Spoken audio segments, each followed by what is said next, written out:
बिस्मिल्लाहिर्रहमानिर्रहीम। अस्सलाम वालेकुम। कैसे हैं प्यारे बच्चों, आप ठीक हैं? अच्छा, आज हम यूनिट 1 पढ़ने जा रहे हैं जो कि है हज़रत मोहम्मद रसूलुल्लाह सल्लल्लाहु अलैहि वसल्लम अ मर्सी फॉर ऑल क्रिएशन। और इस यूनिट के लेक्चर नंबर 1 और 2 आपके साथ शेयर किए जा चुके हैं और आज का लेक्चर जो है लेक्चर नंबर 3 है, जिसमें आपके साथ इस यूनिट की एक्सरसाइज और इस यूनिट की ग्रामर आपके साथ शेयर की जाएगी। ठीक है, इसको गौर से देखिएगा और उम्मीद करती हूँ आपको पसंद आएगा। फिलॉसफी को भी शुरू करेंगे। सबसे पहले post reading question. Post reading question भी जरूरी है, इसको डिस्कस करना बहुत जरूरी है। तो पोस्ट रीडिंग क्वेश्चन एक ही है जिसको हम देख लेते हैं। क्वेश्चन है, how can we instil the values of well being, patience, tolerance and mutual respect in our society. कि किस तरह से हम ये सारी वैल्यूज, कौन कौन सी वैल्यूज हैं आपने यहाँ पर देखना है। वैल्यूज कौन कौन सी हैं? वैल्यूज कहते हैं अकदार को, कि हमारे माशरे की जो अकदार है वो कौन कौन सी। वेलबींग की, ठीक है, यानी कि भलाई की, दूसरों की भलाई की। पेशेंस, सब्र की। टॉलरेंस, बर्दाश्त की। एंड म्यूचुअल रिस्पेक्ट, और बाहमी इज्जत की, एक दूसरे की इज्जत की। ये सारी वैल्यूज जो हैं, ये सारी जो अकदार हैं, वो किस तरह से हम इंस्टिल कर सकते हैं। इंस्टिल करने का मतलब सबसे पहले यहाँ पर समझिएगा तो आपको अब आसानी समझ आ जाएगा कि आपने इसका आंसर कैसे करना है। तो बच्चों, इंस्टिल का मतलब होता है इनकलकेट करना, यानी कि किसी के दिमाग में कोई चीज बिठाना। ठीक है, यानी कि इनकलकेट आप किस तरह से कर सकते हैं। सॉरी, ओके, कि आप किस तरह से इनकलकेट कर सकते हैं। आप किस तरह से किसी दूसरे के जहन में डाल सकते हैं, आप अपने बच्चों के जहनों में डाल सकते हैं, आप अपने सिबलिंग्स के जहनों में किस तरह से डाल सकते हैं। ये सारी वैल्यूज के उनके अंदर ये तब्दीली कैसे ला सकते हैं कि वो लोगों की भलाई के बारे में सोचें, उनमें सब्र आए, बर्दाश्त आए, और वो एक दूसरे की इज्जत करें और सबकी इज्जत करें। ठीक है, तो यहाँ पर हम देखते हैं, हम चैप्टर भी पढ़ चुके हैं, अब इसके आंसर की तरफ आते हैं। We can instill the values of well-being, patience, tolerance, and mutual respect in our society by avoiding useless gossips. कि हमें क्या करना है? सबसे पहला काम यूजलेस गॉसिप्स को अवॉइड करना है। अब यहाँ पर आप देखें, कहीं भी लोग जमा होते हैं, एक दो लोग हो गए, दो तीन, एक ग्रुप होता है, तो यूजलेस गॉसिप्स करते हैं। तो हमने उस चीज को अवॉइड करना है। And by treating others with love, और हमें एक दूसरे से मोहब्बत से पेश आना है। We should respect the law, हमें लॉ की पैरवी करनी है, लॉ की रिस्पेक्ट करनी है। ठीक है, we should abide by law. ये लॉज हमारे लिए बने होते हैं, हम इंसानों के लिए बने होते हैं, जिससे हमारी जिंदगियां बेहतर हो जाती हैं। ठीक है, हर चीज एक कायदे के मुताबिक, कानून के मुताबिक होती है, तो हमें लॉ की रिस्पेक्ट करनी है।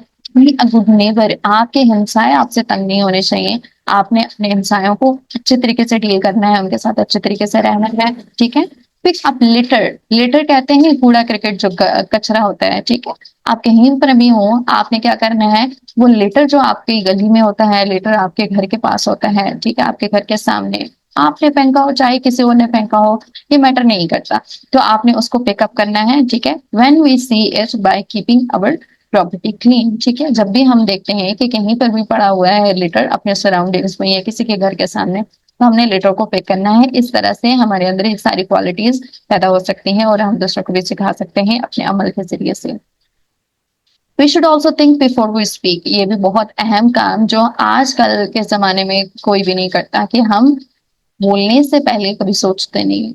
ठीक है, तो कोई कोई ऐसी सिचुएशन होती है जिसमें हाँ आप ऐसा कर रहे हैं, स्पॉन्टेनियसली आप बोलें, लेकिन यहाँ पर आपने क्या करना है कि आपने सोचना है कि आप क्या बोले जा रहे हैं, क्योंकि इससे लोगों के अंदर आपकी जो नफरत है वो आपके बारे में वो नहीं पैदा होगी, बल्कि आपके लिए इज्जत पैदा होगी। And make sure that these great teachings of Hazrat Muhammad सल्लल्लाहु अलैहि वसल्लम are being followed by us and passed on to future generation.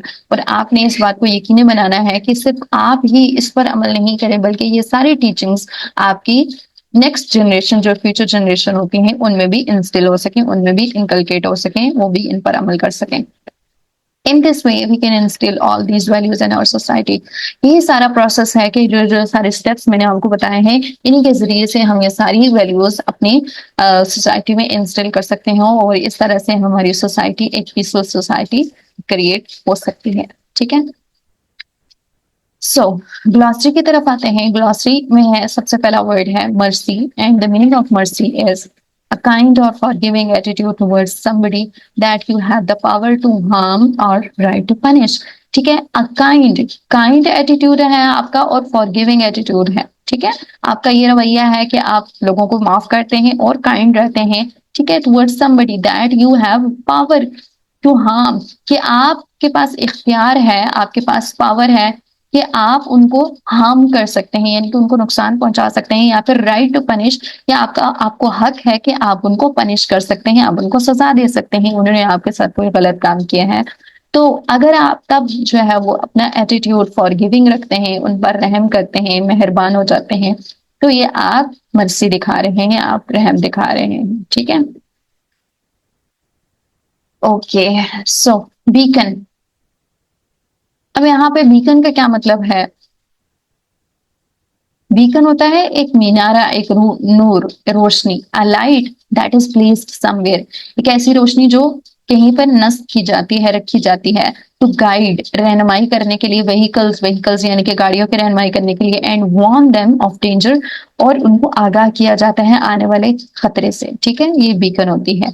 Revered का मतलब क्या होता है? To admire and respect somebody, ये एडमायर करना, तारीफ करना, या फिर किसी की इज्जत करना। Very much, to be perfect example of something, कि कोई एक इंसान एक मुकम्मल मिसाल है किसी चीज की। ठीक है, एपिटोमाइज्ड का मतलब क्या होगा? To be a perfect example of something. Epitomized का मतलब होता है किसी की एक मुकम्मल मिसाल होना, मुकम्मल नमूना होना किसी चीज। ठीक है, एपिटोमाइज्ड मजहर होना, अलामत होना। Legacy, something is given inheritance. ठीक है, जो आपके इनहेरिटेंस में आता है, जो आपके विरसे में आता है, लेगेसी आपका विरसा होता है। कंपैशन का क्या मतलब है? A strong feeling of sympathy for people और animal who are suffering and a desire to help. ठीक है, कंपैशन यानी कि आपकी फीलिंग होती है, स्ट्रॉन्ग फीलिंग आपकी सिंपैथी की, हमदर्दी की फीलिंग होती है, चाहे वो इंसान हो या फिर वो जानवर हो, who are suffering and desire to help, जो तकलीफ में है और आप उनकी मदद करना चाहते हैं, ये आपके अंदर कंपैशन है। इंक्लूसिव, इंक्लूसिव का क्या मतलब है? इंक्लूसिव का मतलब यहाँ पर ये होगा टू ऐड और इंक्लूड एवरीथिंग, ऑल इनकम्पासिंग। ठीक है, टू ऐड करना यानी कि कोई चीज मिला देना, सब चीजें जो है वो जमा कर लेना, वो उसमें इंक्लूसिव यानी कि जामे, मुकम्मल, एक नमूना बन जाना। Encompassed, sorry, this is encompassed, इसको इस तरह से प्रोनाउंस किया जाता है, encompassed. To include a large number और रेंज ऑफ थिंग्स। ठीक है, बहुत सारी चीजें किसी एक चीज में जमा हो जाना, इंक्लूड हो जाना। अर्ज, टू एडवाइस और try hard to persuade somebody to do something. ठीक है, अर्ज आप एक ख्वाहिश होती है आपकी कि आप एडवाइस करते हैं लोगों को, या फिर कायल करने की कोशिश करते हैं कि लोग वो काम करें। Quenched means to drink so that one is no longer feeling thirsty. To drink, आप पानी पीते हैं कि आप फिर प्यास महसूस नहीं करते, थर्स्टी महसूस नहीं करते, दैट इज क्वेंस्ड, प्यास बुझाना। एबंडेंट, एबंडेंट का मतलब क्या होता है? टू लीव अलोन, कि आप तन्हा छोड़ देते हैं, किसी को एबंडेंट कर देते हैं। विटनेस, टू सी समथिंग और a person who seize something, इसके दो मतलब है। टू सी समथिंग, विटनेस का मतलब है आप कोई चीज देखते हैं, ठीक है, और अ पर्सन या फिर एक पर्सन होता है, एक शख्स होता है, वो सीज समथिंग या फिर कोई काम का होते हुए वो देखता है, यानी कि जैसे कोई क्राइम सीन होता है, उसको उसका विटनेस बुलाया जाता है, यानी कि उसने अपनी आंखों से देखा होता है। रिप्रोच, टू ब्लेम और क्रिटिसाइज समवन फॉर समथिंग। ठीक है, रिप्रोच का मतलब क्या होता है? मलामत करना, ब्लेम करना, ठीक है, क्रिटिसाइज करना, तनकीद का निशाना बनाना समथिंग और समवन। कमांडमेंट्स, इन ऑर्डर और law given by Allah, commandments अहकामात होते हैं। मेरिटोरियस, प्रेज वर्दी और डिजर्व प्रेज, मेरिटोरियस एक्ट वो एक्ट होते हैं जो काबिल तारीफ होते हैं, कमेंडेबल होते हैं, काबिल तहसीन होते हैं। पार्डेंट, पार्डेंट का मतलब क्या होता है? टू फॉरगिव, माफ कर देना। स्क्रीचिंग, स्क्रीचिंग यानी कि वो वाक्य जो हुआ था कि मदर बर्ड अपने बच्चों को देखने के लिए आई थी, ठीक है, और उसके बच्चे नहीं थे, उसने स्क्रीचिंग शुरू कर दी थी। To cry, to scream restlessly, यानी कि बेचैनी से चीखना, चिल्लाना। जी, रीडिंग एंड क्रिटिकल थिंकिंग। अब क्वेश्चन की तरफ चलते हैं। What does the holy Quran narrates about mercy? अब यहाँ पर सबसे पहला क्वेश्चन क्या है कि होली कुरान क्या बयान करता है मर्सी के बारे में, मर्सी यानी कि रहम के बारे में कुरान क्या कहता है? तो आपने चैप्टर में पढ़ा है, चैप्टर के स्टार्ट में ही है, द कुरान नरेट्स दैट हजरत मोहम्मद रसूलुल्लाह सल्लल्लाहु अलैहि वसल्लम was sent as mercy for all the worlds. ठीक है, ये कुरान की आयत है जिसमें ये बताया गया आप सल्लल्लाहु अलैहि वसल्लम तो तमाम दुनिया के लिए रहमत बनाकर भेजे गए थे। And he confirmed this when he said, O people verily I am only a gifted mercy, और इसको आपने कंफर्म भी किया है। ठीक है। Question number 2 is, how did Hazrat Muhammad Rasulullah sallallahu alaihi wasallam treat the non-believers after the conquest of Makkah? अब ये भी बहुत अहम क्वेश्चन है और ये क्वेश्चन पढ़ते ही आपको याद आ जाएगा कि हाँ, इस चैप्टर में हमने पढ़ा है कि हजरत मोहम्मद सल्लल्लाहु अलैहि वसल्लम जब मक्का फतह करके मक्का में गए थे, ठीक है, तो उस वक्त नॉन बिलीवर्स सब आपके इख्तियार में थे, आपके इख्तियार में था कि आप उनको किस तरह से ट्रीट करते हैं। ठीक है, आप सल्लल्लाहु अलैहि वसल्लम ने पूछा कि आज तुम क्या तवक्को रखते हो कि तुम्हारे साथ कैसा सलूक किया जाए? तो उन्होंने कहा था कि आप एक शरीफ इंसान हैं और एक शरीफ इंसान के बेटे हैं, तो हम उम्मीद करते हैं आपसे कि आप हमें माफ कर देंगे। तो आप सल्लल्लाहु अलैहि वसल्लम ने सबको माफ कर दिया था। Okay. The non-believers inflicted him with every kind of suffering, eventually forcing him to migrate to Medina and then waged war on him. ठीक है, उन्होंने कोई भी कसर नहीं छोड़ी थी आप सल्लल्लाहु अलैहि वसल्लम को तकलीफ पहुंचाने में, और बाद में माइग्रेट करना पड़ा आप सल्लल्लाहु अलैहि वसल्लम को अपने सहाबा के साथ उन कुफार मक्का की वजह से, और फिर उन्होंने जंगें छेड़ दी थी, यानी कि बहुत सारे गज़वात जो हुए थे उनके बाद, तो ये भी कुफार मक्का के कारनामे थे। However, taham, when he sallallahu alaihi wasallam conquered Makkah without bloodshed in the 21st year of his prophethood, जब आप सल्लल्लाहु अलैहि वसल्लम ने अपनी नबूवत के 21वें साल में मक्का को फतह किया, he forgave all his enemies, आप सल्लल्लाहु अलैहि वसल्लम ने सबको माफ कर दिया। तो देखें, ये क्वालिटी किसी किसी में होती है, ये क्वालिटी नबी की क्वालिटी है, और ये हमें अपने अंदर इंस्टिल करने की जरूरत है कि जब हम अपनी सोसाइटी को पीसफुल बनाना चाहते हैं। ठीक है।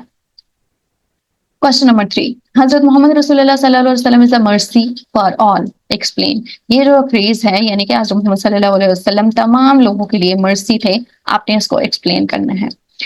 हजरत मोहम्मद सल्लल्लाहु अलैहि वसल्लम was an epitome of compassion and mercy, ये आप अपने हिसाब से लिख सकते हैं। ठीक है, आपको एक आइडिया दे दिया गया है, आप इसको रिफ्रेज भी कर सकते हैं। ठीक है, चैप्टर आपने पढ़ लिया है, उसमें जो मर्सी फॉर ऑल किस तरह से ही, यानी कि बच्चों के साथ किस तरह से मर्सीफुल थे, औरतों के साथ किस तरह से मर्सीफुल थे, गुलामों के साथ यानी कि नॉन बिलीवर्स के साथ, जानवरों के साथ, यानी कि हर एक के साथ आपने उसको शॉर्ट फॉर्म में लिख देना है, briefly. Hazrat Muhammad Rasulullah sallallahu alaihi wasallam was an epitome of compassion and mercy. He was a great humanist. आप सल्लल्लाहु अलैहि वसल्लम एक ग्रेट ह्यूमनिस्ट भी थे, एक इंसानियत का दर्द भी रखते थे, and treated every creature with kindness. He forbade harming animals and taught that they deserve mercy and protection. The Prophet also displayed compassion and mercy towards all people. सब लोगों के साथ उन्होंने compassion दिखाया था, even towards his worst enemies when he was in position of taking revenge as head of state of Medina. कि वही बात को जो हमने पिछले क्वेश्चन में की है कि as a head of state of Medina उन्होंने अपने non believers जो दुश्मन थे उनको भी माफ कर दिया। He established women's equal rights and stressed kindness towards mothers, daughters and children. ठीक है, कि उन्होंने औरतों के जो हकूक हैं उन पर भी बात की, औरतों के लिए औरतों की इज्जत करने की भी ताकीद की, और माओं के साथ किस तरह से रवैया रखना है, बेटियों के साथ किस तरह से रवैया रखना है, और अपने बच्चों को कैसे ट्रीट करना है, ये सब आप सल्लल्लाहु अलैहि वसल्लम ने हमें सिखाया है और करके दिखाया है। Question number 4.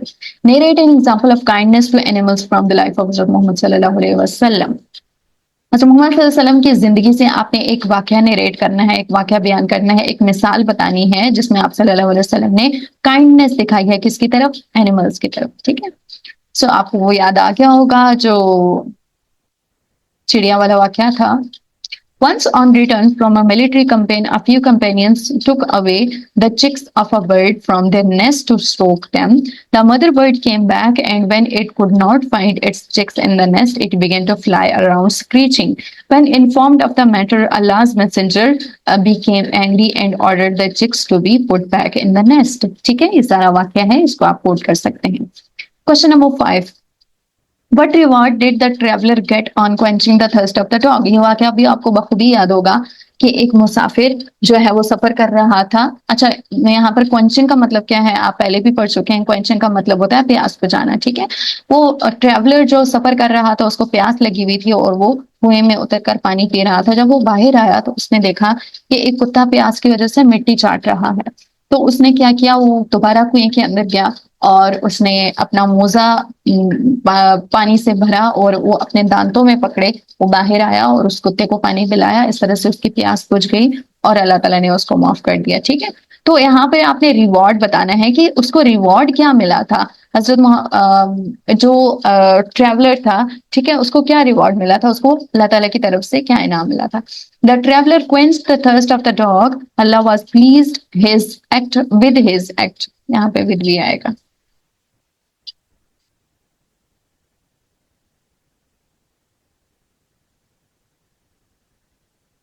with his act of kindness and pardoned his sins. अल्लाह ताला ने उसके उसको माफ कर दिया उसके सारे गुनाहों को, क्योंकि अल्लाह ताला बहुत ज्यादा खुश हो गए थे उसके इस एक्ट ऑफ काइंडनेस से। How should we treat animals, कि हमें एनिमल्स को किस तरह से ट्रीट करना है। ये भी अगेन हमने पढ़ा हुआ है कि we should treat animals with compassion and care, कि जिस तरह से हम अपना ख्याल रखते हैं, अपने घर वालों का ख्याल रखते हैं, लोगों का, अपने दोस्तों का ख्याल रखते हैं, इसी तरह एनिमल्स में भी फीलिंग्स होती हैं, उनमें भी जज्बात होते हैं, उनमें भी एहसासात होते हैं, उन्हें भी दुख होता है, तकलीफ होती है। और ये वाकया अभी जो रिसेंटली सिंध की तरफ मेरे ख्याल से हुआ था, उसमें एक बंदे ने ऊंट की टांग काट दी थी। तो आपने उसका दर्द महसूस किया होगा, उसको देख के आपने समझा होगा कि वाकई आपको ये चीज याद आई होगी, हज़रत मोहम्मद सल्लल्लाहु अलैहि वसल्लम की तालीमात को याद आई होंगी कि एनिमल्स के साथ भी हमने किस तरह से ट्रीट करना है, ठीक है। उसकी तकलीफ देखकर मुझे यही बात याद आ गई कि आप सल्लल्लाहु अलैहि वसल्लम ने क्या कहा था कि आपने एनिमल्स को भी कंपैशन और केयर के साथ ट्रीट करना है और उनके उनके साथ भी आपने नरमी का बर्ताव करना है। As we need for our self, जिस तरह से केयर और कंपैशन हमें चाहिए होता है, इसी तरह से जानवरों के लिए भी हमने दिखाना है। दे हैव इमोशंस, उनके अंदर भी इमोशन जज्बात होते हैं, फीलिंग्स एहसास होते हैं। दे ऑल्सो फील पेन, और दर्द महसूस करते हैं। दर्द किस तरह से महसूस करते हैं, जिस तरह से हम कहते हैं कि हमें दर्द हुआ है, हमें तकलीफ हुई है, वो इस तरह से शेयर नहीं करते, बल्कि उनके आंसू आपको बताएंगे कि वो कितने तकलीफ में हैं। एंड एक्सपीरियंस जॉय, और वो खुशी भी महसूस करते हैं। एंड लव, और आप जो मोहब्बत उन्हें दिखाते हैं वो भी वो महसूस करते हैं और इसी तरह से वो आपको जवाब भी देते हैं। So they deserve to be treated well, इस तरह से उनको बेहतरीन तरीके से ट्रीट किया जाना चाहिए।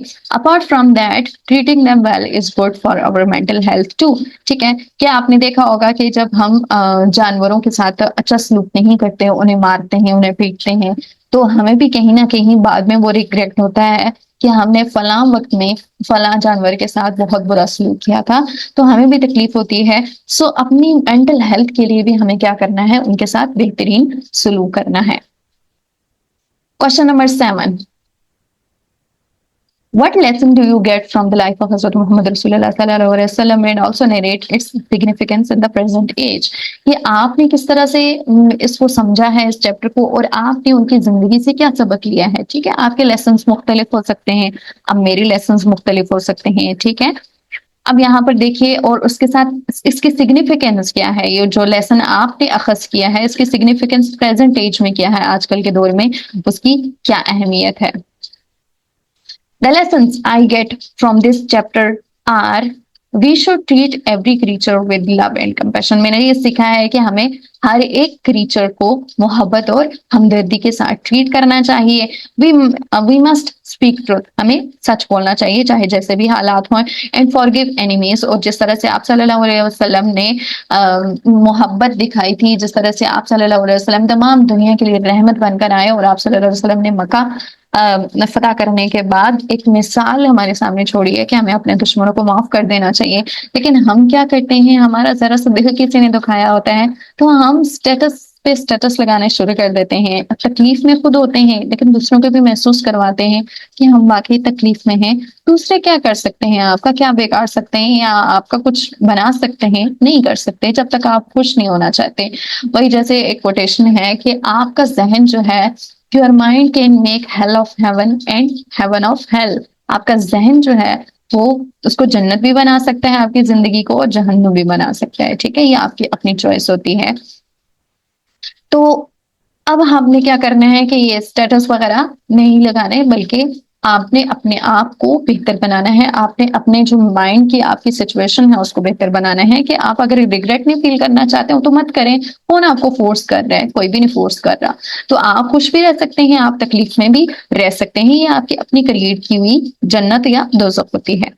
Also we need to denounce immorality. ठीक है, greed, injustice and oppression towards people as well as animals. हमें क्या करना है? मजीद डिनाउंस करना है। डिनाउंस का मतलब होता है कंडेम्ड करना, मलामत करना। ठीक है, इमोरलिटी जो गैर अखलाकी जो बातें होती हैं, गैर अखलाकियात जो दिखाते हैं लोग, उसको कंडेम करना है। ग्रीड, लालच को कंडेम करना है। इनजस्टिस, हमने इनजस्टिस को प्रमोट नहीं होने देना। ऑपरेशन, और जो दबाव हम डालते हैं लोगों पर या फिर एनिमल्स पर, उसको हमने मुजम्मत करनी है। और ये इसके तनाजुर में अगर हम देखें जो रिसेंटली वाकया हुआ है ऊंट का, जिसमें उस बंदे ने ऊंट की टांग काट दी है, तो हमें इसको भी कंडेम करना है। ठीक है, all these qualities are very significant in present age. अब यहाँ पर लेसन तो हमें ये सारे मिले हैं कि हमें किस किस तरह से ये काम करना है।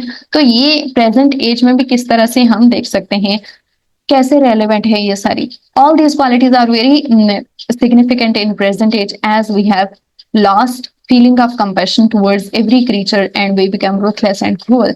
कि हमें क्या करना है? इन सब बातों पर अमल करना है, इन सब लेसन्स को अपनी जिंदगी में लाना है, कि जिस तरह से हम जानवर तो जानवर हैं, हम लोगों के लिए भी अपने अंदर मोहब्बत नहीं रखते, हम बहुत जालिम हो गए हैं, हम रूथलेस हो गए हैं। तो हमें प्रेजेंट एज को मद्देनजर रखते हुए हमने क्या करना है? ये सारी बातें देखनी है। ठीक है, एक्सरसाइज की तरफ चलते हैं। Choose the correct option. The preaching of Hazrat Muhammad Rasulullah sallallahu alaihi wasallam is a beacon of light for humanity. The underlined phrase means कि यहाँ पर जो phrase है, the preaching of Hazrat Muhammad sallallahu alaihi wasallam is a beacon of light for humanity, कि आप सल्लल्लाहु अलैहि वसल्लम की तालीमात जो हैं वो beacon of light हैं, रोशनी का मीनार है for humanity, इंसानियत के लिए। इस लाइन का मतलब क्या है वो आपने बताना है। ठीक है, a light for guidance for humanity, B a light for warning, C a light for guidance for Muslims only, D a light to show path। अब आपने यहाँ पे गेस करना है कि कौन सा करेक्ट है। तो आपको एक चीज में सजेस्ट करूंगी प्यारे बच्चों, कि कभी भी आप कंफ्यूज हो रहे हो, कभी भी आपने ये एमसीक्यू सॉल्व करना हो, तो आपने सबसे पहले एलिमिनेशन से काम लेना है। एलिमिनेशन से क्या काम लेने का क्या मतलब है? कि सबसे पहले आपने वो ऑप्शन क्रॉस कर देना है जो नहीं है। ठीक है, सबसे पहले आपने करेक्ट की तरफ नहीं देखना। ठीक है, तो सबसे पहला देखें, a light for guidance for humanity हो सकता है, इसको हम छोड़ देते हैं फिलहाल के लिए। Be a light for warning, नहीं, वार्निंग तो नहीं है। यानी कि वार्निंग तब होती है कि जब हम किसी को वार्न कर रहे होते हैं। आप सल्लल्लाहु अलैहि वसल्लम की तालीमात हमें वार्न करने के लिए तो नहीं थी। हाँ, हमें वो वार्न भी करते थे, लेकिन उसके साथ खुशखबरी भी तो सुनाते थे ना। जिस तरह से हमारे पेरेंट्स होते हैं, वो हमें गलत चीज से रोकते भी हैं, थोड़ा सा डांट भी देते हैं और मोहब्बत भी करते हैं। तो सिर्फ वार्निंग नहीं होगा, ये क्रॉस हो गया ये ऑप्शन। ठीक है, a light for guidance for Muslims only. अब अगर हम ये बात करें कि वो सिर्फ मुसलमानों के लिए गाइडेंस थी आप सल्लल्लाहु अलैहि वसल्लम की तालीमात, तो ऐसा नहीं है। अगर ऐसा होता तो कुफार कैसे इस्लाम लाते? कुफार कैसे जो है वो आप सल्लल्लाहु अलैहि वसल्लम पर इस्लाम लाते और आप सल्लल्लाहु अलैहि वसल्लम का हुक्म मानते? तो ये सिर्फ मुसलमानों के लिए नहीं है, बल्कि ये भी इनकरेक्ट है। Ally to show path. अब अलाई टू शो पाथ तो हो सकता है, लेकिन ये दोनों में देखें तो ए वाला ज्यादा अप्रोप्रिएट है। तो A1 इज करेक्ट। ठीक है, allied for guidance for humanity, के आप सल्लल्लाहु अलैहि वसल्लम की तालीमात गाइडेंस है ह्यूमैनिटी के लिए, इंसानियत के लिए। ठीक है, हजरत मोहम्मद रसूलुल्लाह सल्लल्लाहु अलैहि वसल्लम is an epitome of mercy for all the worlds. ठीक है, हजरत मोहम्मद सल्लल्लाहु अलैहि वसल्लम एपिटोम है, मजहर है, मिसाल है of mercy for all the worlds, तमाम दुनिया के लिए। अब यहाँ पर अंडरलाइन वर्ड ये है, इस अंडरलाइन वर्ड का मीनिंग आपने देना है। ठीक है, प्रिंसिपल है, ठीक है, एम्बॉडीमेंट है, एग्जाम्पल है, या लाइट है। ठीक है, प्रिंसिपल तो नहीं हो सकता। और इसी तरह जो दूसरा प्रिंसिपल है बच्चों, कि जो अक्सर बच्चे इसमें गलती करते हैं, वो ये प्रिंसिपल है कि पी आर आई सॉरी ये बड़ा मुश्किल काम है। ठीक है, मैं यहाँ पे टाइप कर देती हूँ। ओके।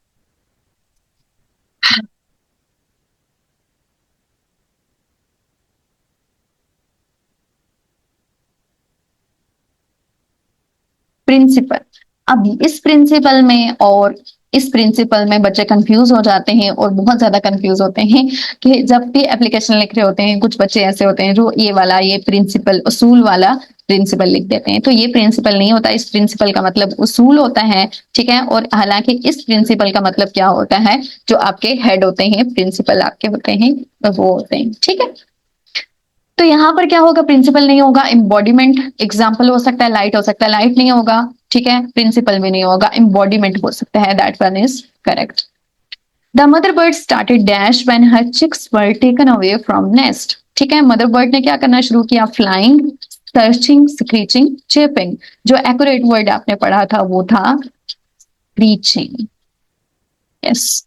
हजरत मोहम्मद रसूलुल्लाह सल्लल्लाहु अलैहि वसल्लम conquered Mecca during dash years of his prophethood नबूवत। ठीक है, हजरत मोहम्मद सल्लल्लाहु अलैहि वसल्लम ने अपने नबूवत के कितने साल में मक्का फतह किया था, 21st। That is correct.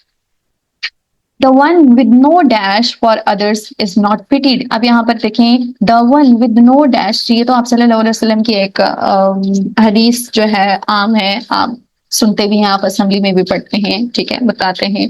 तो यानी कि जिस पर वो जो रहम नहीं करता उस पर रहम नहीं किया जाता। तो उसने यहाँ पर पिटी आया है, तो आपने इसको देखते ही समझ जाना है और यहाँ पे पिटी को करेक्ट कर लेना है। अंडरस्टूड। अब ओरल कम्युनिकेशन की तरफ आते हैं। Work and pairs and share an act of kindness that you have extended to someone recently. ठीक है, आपने यहाँ पर पेयर में काम करना है और आपने वो एक्ट, वो काम बताना है। ठीक है, जो आपने दूसरों के साथ किया है, वो काइंडनेस का काम हो, यानी कि वो मेहरबानी आपने दूसरों के पर दिखाई हो, यानी कि दूसरों की मदद की हो आपने, वो एक दूसरे को बताना है। ठीक है, अब यहाँ पर मैंने एक छोटा सा पैराग्राफ लिखा है जिसमें मैं अपना एक्सपीरियंस शेयर कर रही हूँ। Yesterday I went to a nearby park. There were three children standing in a dry pond. One of them took the girl's slippers and threw it in the pond. There was a small amount of water on the left side of the pond where the slipper was floating on the dry, dirty water filled with wrappers. The girl was restless and continuously trying to take out her slipper but couldn't do that. I went there. I took a stick and helped her drag out her slipper. She was happy and thanked me. I also felt relaxed about her happiness. Okay, that was my experience. आप भी अपना experience comment box में share कर सकते हैं कि आपने किसके साथ और कैसा सलूक किया है, यानी कि आपने क्या की है, आपको कौन सा खुशी का एक्सपीरियंस हुआ है। Okay, group activity. Discuss in group and devise some strategies as to how you can take care of birds and animals or in your locality, especially during severe weather। यानी कि severe weather यानी कि सख्त जो मौसम होता है, सख्त सर्दी का या सख्त गर्मी का मौसम होता है, तो आप उसमें बर्ड्स और एनिमल्स को किस तरह से सेव कर रख सकते हैं और किस तरह से उनकी केयर कर सकते हैं आपने वो बताना है। तो यहाँ पे कुछ मैंने पॉइंट्स लिखे हैं, लाइक हम उनको कैसे बचा सकते हैं स्वेयर वेदर से। प्रोवाइड फ्रेश वाटर, आप एक फ्रेश वाटर एक बॉक्स रख लें, बेशक एक पॉट रख लें छोटा सा छत पे और उसमें पानी डालें। ठीक है, उनके लिए। Give them food. इसी तरह एक छोटा सा और पॉट रख लें या कोई बॉटल वगैरह रख लें जिसमें वो आसानी से, एक प्लेट टाइप कोई चीज रख लें जिसमें आसानी से वो फूड खा सकते हैं। ठीक है, और ग्रेन्स वगैरह उनके आगे रख दें। Create nesting sites. अब यहाँ पर अगर आप कर सकते हैं, अगर आपके घर में जगह है, अगर आपकी छत पे जगह है, तो आप नेस्टिंग साइट्स बना सकते हैं जिसमें बर्ड्स आते हैं और रेस्ट करते हैं ताकि वो सिवियर वेदर से बच सकें। Keep cats and dogs indoor. अगर आपके पास पेट एनिमल्स हैं, ठीक है, एनिमल्स की भी हमने बात की है ना यहाँ पर, अगर आपके पास पेट एनिमल हैं तो आपने क्या करना है, उनको सिवियर वेदर के दौरान, यानी कि दिन में जब वो तेज तेज धूप होती है, तो उनको आपने बाहर नहीं जाने देना, बल्कि आपने उनको इंडोर रखना है, चाहे वो कैट्स हो या डॉग्स हो। बिल्ट अ नेस्ट, वही अगेन बात कि आपने नेस्टिंग साइट्स बनानी है या फिर एक नेस्ट बनाना है, या फिर इस तरह से आप कह सकते हैं कि आप उनके लिए जैसे आप एनिमल्स की बात करते हैं तो उनका उनकी जगह तो आपने रखी होगी, जाहिर है जब आप पेट्स पालते हैं तो आप उनकी जगह भी मुकर्रर करते हैं, तो आपने उनको वहां पर रखना है। Make sure to create a cosy and safe place, ठीक है, चाहे एनिमल्स हों चाहे बर्ड्स हों, आपको मेक श्योर करना है कि उनकी जो जगह हो वो कॉजी हो और सेफ हो, ठीक है, कॉजी मीन कंफर्टेबल हो, ठीक है। Vocabulary and grammar, find the synonyms of the following words by using thesaurus and also identify the parts of speech they belong to. Cloak, सबसे पहले क्लोक का मतलब होता है एक चादर, जिस तरह से क्लोक एक नाउन है, यानी कि कोई भी नाउन क्या होता है, कोई भी ऐसी ऐसा नाम जो आप किसी भी चीज को दे सकते हैं, कोई चीज होती है या कोई फीलिंग होती है आपकी, कोई एंटिटी होती है, ठीक है। यहाँ पर क्लोक क्या है, एक चादर है, एक वेल है, वेल आप उसको कह सकते हैं, आप उसको श्राउड भी कह सकते हैं, रैप्स भी कह सकते हैं, ब्लैंकेट हो सकता है, रोब हो सकता है, फॉल और मैंटल और मास्क, ठीक है। एग्जाम्पल में आप किस तरह से देख सकते हैं, he was wearing a black cloak, ठीक है। अब आप यहाँ से आपको पार्ट्स ऑफ स्पीच पता चलेगा, ही वॉज वेयरिंग, ही यहाँ पे हमारा क्या आ जाता है, सब्जेक्ट आ जाता है, ठीक है। ही वॉज वेयरिंग ये हमारे पास वर्ब आ जाता है, ठीक है, वॉज वेयरिंग वर्ब आ जाता है, और अब एक क्लॉक क्या है, he was wearing what, he was wearing a cloak, तो क्लोक यहाँ पर क्या है, नाउन है, क्योंकि नाउन ही ऐसा होता है जो एज अ सब्जेक्ट और ऑब्जेक्ट आ सकता है, तो यहाँ पर एज एन ऑब्जेक्ट आया है। वेरीली, वेरीली कैसे आप इसका पार्ट ऑफ स्पीच कैसे मालूम कर सकते हैं, लाइक इसका सबसे पहले हम सिनोनिम देखते हैं, absolutely, honestly, actually, frankly, Indeed, really, truthfully, certainly, truly, ठीक है। तो यहाँ पर वेरीली को एग्जाम्पल में देख के आप इसका पार्ट ऑफ स्पीच देखिए, verily my children and my possessions are my enemies, ठीक है, मैं मेरी जो पोजेशंस हैं और मेरे चिल्ड्रन हैं वो मेरे एनिमीज हैं, इंसान के एनिमीज हैं, तो यहाँ पर वेरीली एज एन एडवर्ब आया है। लीनियंट, लीनियंट क्या है, merciful, forgiving, forbearing, tolerant, moderate, charitable. So example में देखिए, प्रॉफिट मोहम्मद सल्लल्लाहु अलैहि वसल्लम was too lenient with the children, prophet Mohammad सल्लल्लाहु अलैहि वसल्लम की क्वालिटी बताई जा रही है कि क्वालिटी उनकी क्या थी, वो लीनियंट थे, ठीक है। तो लीनियंट यानी कि यहाँ पे खूबी बताई जा रही है, तो ये एज एन एडजेक्टिव यहाँ पर काम कर रहा है, ठीक है।